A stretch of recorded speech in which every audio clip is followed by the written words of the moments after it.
Selamat hari Minggu untuk kita semua. Shalom, Bapak Ibu saudara-saudari yang dikasihi Tuhan. Sebelum kita mendengarkan firman Tuhan, mari kita berdoa.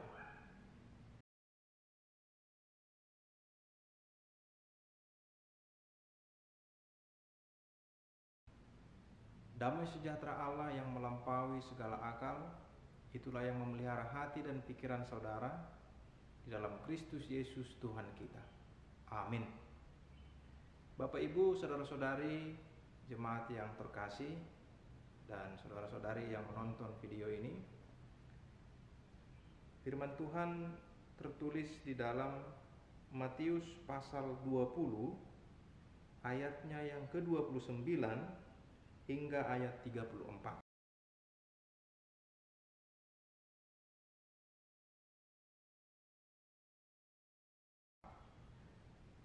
Demikian firman Tuhan. Dan ketika Yesus dan murid-muridnya keluar dari Yeriko, orang banyak berbondong-bondong mengikuti dia. Ada dua orang buta yang duduk di pinggir jalan mendengar bahwa Yesus lewat. Lalu mereka berseru, "Tuhan, Anak Daud, kasihanilah kami." Tetapi orang banyak itu menegur mereka supaya mereka diam. Namun mereka makin keras berseru, katanya, "Tuhan, Anak Daud, kasihanilah kami." Lalu Yesus berhenti dan memanggil mereka. Ia berkata, "Apa yang kamu kehendaki supaya aku perbuat bagimu?" Jawab mereka, "Tuhan, supaya mata kami dapat melihat." Maka tergeraklah hati Yesus oleh belas kasihan. Lalu ia menjamah mata mereka, dan seketika itu juga mereka melihat lalu mengikuti dia.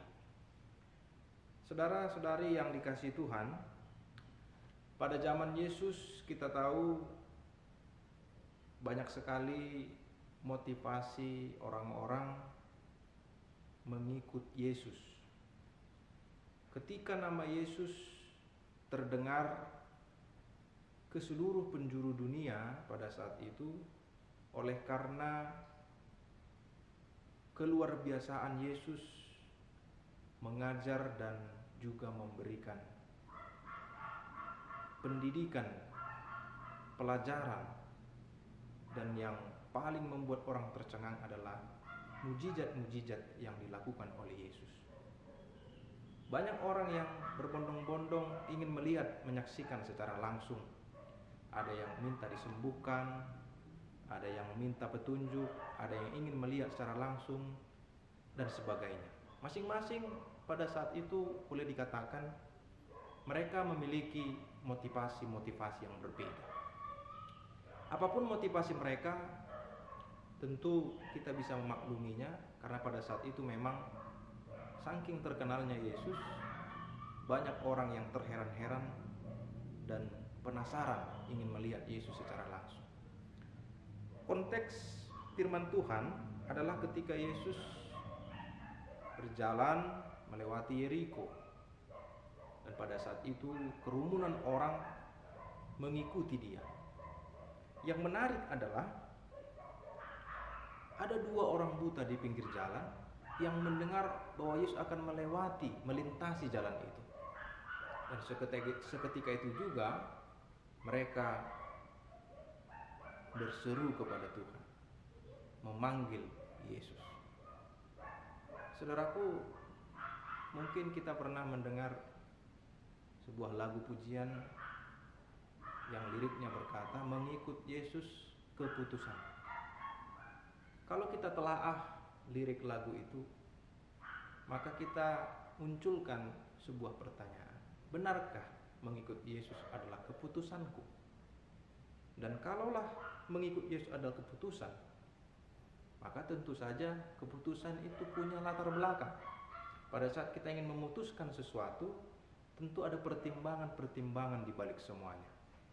Dan ketika kita ingin memutuskan sesuatu, maka pasti banyak sekali faktor-faktor yang membayangi kita, sehingga itu semua mengarahkan kita pada satu keputusan. Dan faktor-faktor itu kita sebut dengan alasan. Contoh, ketika Anda memutuskan untuk berdomisili tetap di Kalimantan, di Pulau Jawa, di Sumatera, tentu punya pertimbangan yang matang. Demikian juga ketika kita mengatakan kita mengikut Yesus, tentu ada alasan faktor yang membayangi kita sehingga keputusan mengikut Yesus itu bukan keputusan yang temporer atau keputusan yang berubah-ubah. Nah, kita tahu pasti mengikut Yesus adalah sesuatu hal yang sangat berat. Maka kalau kita katakan dalam lirik lagu tadi, mengikut Yesus adalah keputusanku, maka mari kita renungkan apakah benar-benar sudah menjadi keputusan kita untuk mengikut Yesus. Nah, saudaraku, kembali kepada kedua orang buta tadi. Kalau kita telah apa yang menjadi alasan, apa yang menjadi dasar faktor mereka untuk mengikut Yesus pada saat itu adalah mereka meminta belas kasihan Yesus. Dan seketika mereka sembuh lalu mereka mengikut Yesus. Artinya iman mereka mengarahkan mereka, membimbing mereka untuk berseru kepada Tuhan. Iman mereka mengarahkan mereka untuk memanggil nama Tuhan meskipun orang-orang pada saat itu menyuruh mereka diam. Dikatakan di sini bahwa semakin mereka memanggil dengan keras, itu artinya mereka bersungguh-sungguh untuk meminta belas kasihan Yesus. Saudaraku yang terkasih, banyak para penafsir yang berkata, mengapa orang buta yang hanya bisa mendengar dan melakukan hal-hal yang lain, begitu mengimani Yesus, mereka buta secara fisik, tapi mereka tidak buta secara iman. Sedangkan di zaman sekarang ini terbalik. Di zaman sekarang ini banyak orang yang sempurna secara fisik, dapat melihat dengan jelas, tetapi imannya buta. Apa yang dimaksud dengan iman yang buta? Iman yang buta adalah iman yang tidak secara benar berseru kepada Tuhan. Iman yang buta adalah iman yang secara tidak utuh menjalankan rutinitas kehidupan. Contoh, pada saat kita berdoa, sering ini terjadi. Doa kita sering memaksa. Doa kita sering meminta kepada Tuhan. Kalau Tuhan tidak memberikan, maka kita buat konsekuensinya. Apakah kita menjadi tidak mau berdoa lagi, atau kita kesal, atau mungkin hal yang paling mengerikan, hal yang paling gawat yang kita lakukan adalah kita sama sekali tidak percaya lagi kalau doa itu tidak dikabulkan. Nah, ini sangat bahaya. Ini boleh dikategorikan sebagai buta iman, karena doa itu bukan sesuatu yang dipaksakan. Permohonan itu bukan sesuatu yang secara sesuka hati kita agar Tuhan mengabulkannya. Nah, tentu saja banyak hal yang kita bisa pelajari dari dua orang buta. Yang pertama adalah mereka mendengar Yesus akan lewat, mereka berseru memohon, dan mereka memintanya dengan rendah hati. Perhatikan, mereka tidak bisa melihat tetapi mereka mendengar, dan kemudian mereka berseru. Saudaraku, itu makanya pengetahuan pertumbuhan iman pertama sekali adalah muncul pada saat kita mendengar firman itu. Dan ketika pendengaran oleh firman itu terus menerus kita lakukan, maka semakin kita mengenal Tuhan. Ini bisa menandakan kepada kita bahwa kedua orang buta itu benar-benar mengenal Tuhan. Ketika mereka mendengar kabar dari siapapun, dari berita apapun pada saat itu, mereka mengujinya dalam hatinya, sehingga ketika mereka tahu bahwa Yesus lewat di pinggir jalan itu, mereka langsung berseru tanpa keraguan. Bahkan mereka dikatakan di sini tidak mau diam, mereka berseru terus sampai Yesus menoleh, sampai Yesus mendengarkan mereka.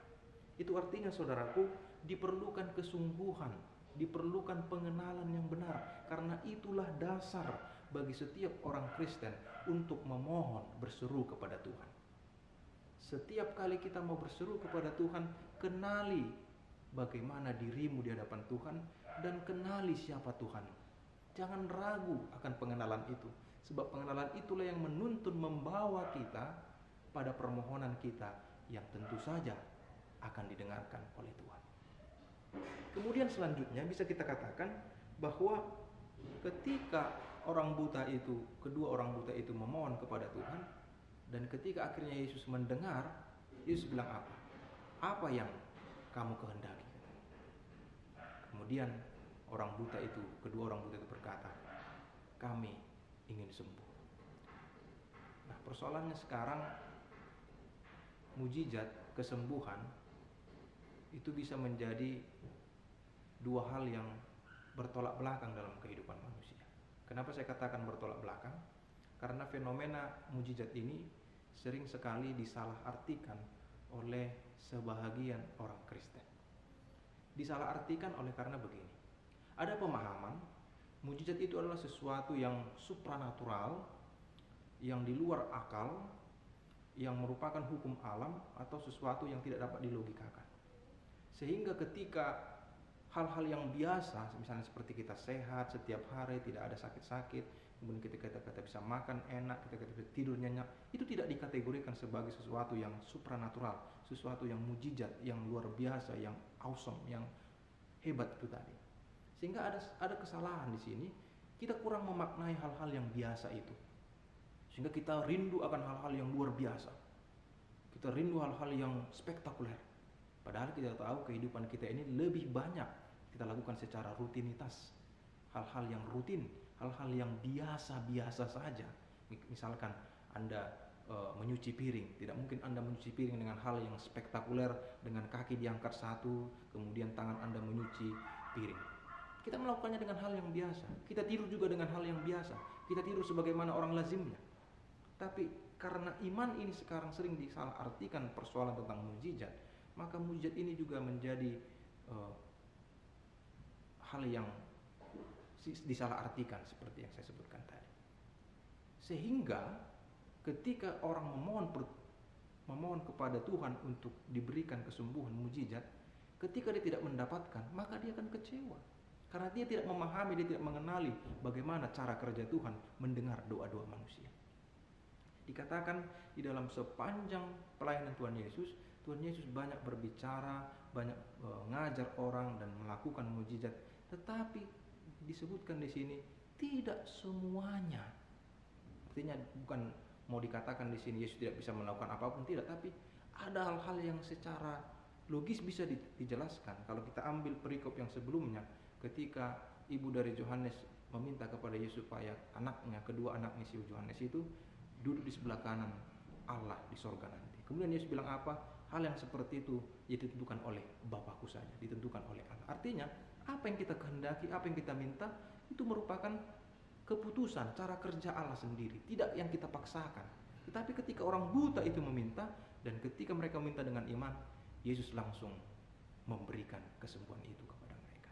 Itu artinya, saudaraku, persoalan mujizat ini harus kita pahami dengan utuh, bahwa benar memang ada mujizat yang dilakukan oleh Tuhan yang bagi kita itu hal yang luar biasa, dan memang Tuhan kita luar biasa. Namun kita juga tidak kalah penting harus memahami dalam sepanjang perjalanan hidup kita itu juga dikategorikan sebagai berkat, atau katakanlah mujizat-mujizat kecil yang juga harus kita syukuri. Ketika Anda sehat, ketika kita masih dalam kondisi sehat, meskipun ancaman COVID-19 menghantui kita, itu merupakan mujizat kecil bagi kita. Sehingga kita harus mensyukuri itu, masih bisa berkumpul dengan keluarga, masih bisa melakukan hal-hal yang berguna bagi orang lain. Kemudian ketika kita meminta kepada Tuhan, bukanlah permintaan seperti katakanlah seorang anak kecil yang merengek-rengek kepada orang tuanya untuk dibelikan sesuatu. Ketika dia tidak diberikan, maka dia kemudian kecewa, atau kemudian dia mengamuk, atau katakanlah kemudian dia menjadi marah misalkan. Saudaraku, perlu kita ketahui bahwa ketika Tuhan mendengarkan seruan kedua orang buta itu, pada saat itu juga Tuhan langsung memberikan. Itu artinya ketika kita bersungguh-sungguh meminta kepada Tuhan, Tuhan lebih tahu apa yang kita butuhkan. Itu makanya, saudaraku, di dalam topik minggu kita, Tuhan mendengarkan seruan orang percaya. Jadi jangan kita ragukan lagi bahwa setiap seruan orang percaya pasti Tuhan dengarkan. Dan bagaimana proses itu menjadi sebuah kenyataan bagi kita, setiap permohonan itu adalah hak veto Tuhan, itu adalah keputusan Tuhan. Yang perlu bagi kita adalah bagaimana kita menjalani kehidupan ini dengan sebaik-baiknya, dengan terus bersyukur atas berkat-berkat yang ada, dan terus berpengharapan dalam seruan-seruan kita, tidak gentar akan seruan-seruan kita, meskipun seruan-seruan kita itu masih dalam proses. Dan di dalam proses itu kita menantinya dengan sabar, dan kita menjalani rutinitas kehidupan kita ini dengan baik. Sebab apa? Sebab ketika kita menjalani rutinitas kita dengan baik, itu merupakan berkat yang Tuhan berikan kepada kita. Saudara-saudara yang kasih Tuhan, firman Tuhan pada minggu ini juga perlu kita kaitkan dengan topik minggu kita, yaitu Tuhan mendengarkan seruan orang percaya, dan kemudian juga arti minggu kita, yaitu Eksaudi, dengarkanlah ya Tuhan Allah. Itu artinya adalah kita memohon dengan rendah hati. Orang yang penuh dengan kerendah hatian meminta kepada Tuhan, mengenal siapa dirinya, dan kemudian dia menyerahkan sepenuhnya keputusan apakah permohonannya itu akan diwujud nyatakan oleh Tuhan, adalah ciri-ciri orang yang beriman sungguh kepada Tuhan. Dan semoga kita semua di tengah-tengah kondisi yang masih belum serba tidak pasti ini, oleh karena ancaman COVID-19 ini, tentu saja kita harus terus berharap, terus berseru kepada Tuhan, karena Tuhan mendengarkan seruan kita. Dengan sungguh-sungguh kita sampaikan kepada Tuhan, ya Tuhan, kiranya Engkau pulihkan kondisi kami. Ya Tuhan, kiranya Engkau selesaikan masalah virus corona ini, sehingga kami semua bisa melakukan hal-hal yang seperti biasa rutin kami lakukan, dan kami akan sungguh-sungguh menjalani rutinitas kami itu, menghargai setiap waktu yang Tuhan berikan dengan penuh rasa syukur. Amin. Kita berdoa.